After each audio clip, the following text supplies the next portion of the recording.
Do you want to know what the biggest blind spot is for us?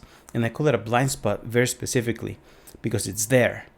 We know it's there, but unless we make the effort to look at it and to see what's there, as if we have a clear a clear path, or if we have to wait a little bit because there's a car behind us and we're gonna sideswipe them.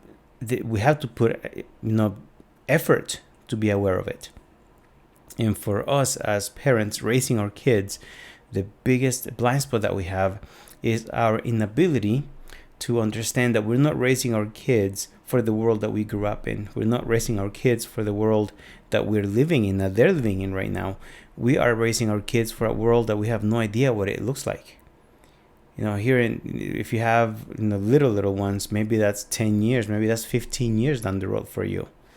For me, it's about 5 to 7 years. And I don't know what the world's going to look like in that amount of time. So the biggest blind spot that we have is that we are trying to raise our kids with our values and with things that we know according to a world that no longer exists.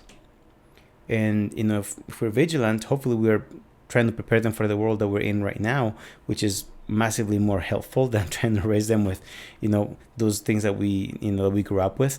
And I'm not referring to principles and values. Obviously some of those are eternal, but I'm saying some of the things that apply to you when you're a kid do not apply to them anymore. Maybe you say, I used to go and get lost, and I'll come back late at night. That doesn't work anymore. Nor in the world of connectivity, nor in a world where people can keep track of who you are, where you are. It's hyper connected, and so the world that we live in is simply not it's not what we knew. So we need to prepare them and help them grow up in this world, but prepare them for a world that we have no idea how to do it.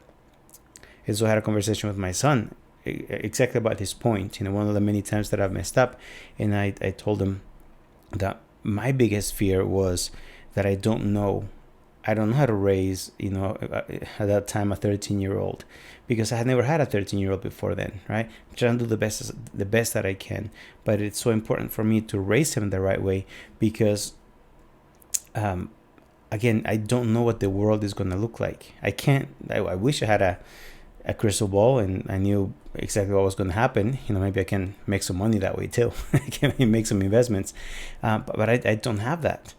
And so my message to him was that all I can do is build him.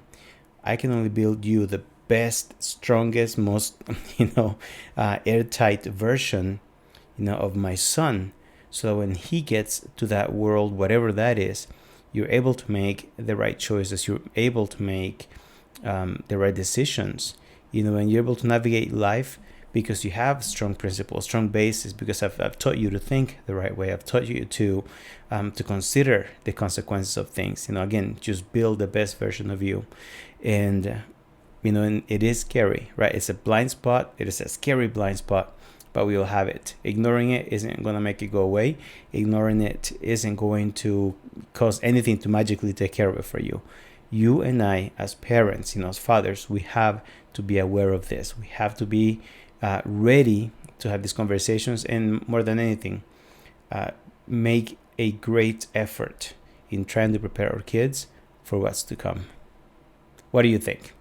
I'm curious. Leave me a comment, leave me your opinion, or if you have some tips, some advice. Maybe your kids are have already left the nest, and you have some advice for people like me, or for some people that are that have younger kids. So anyways, feel free to leave a comment, some advice, or just about that joke.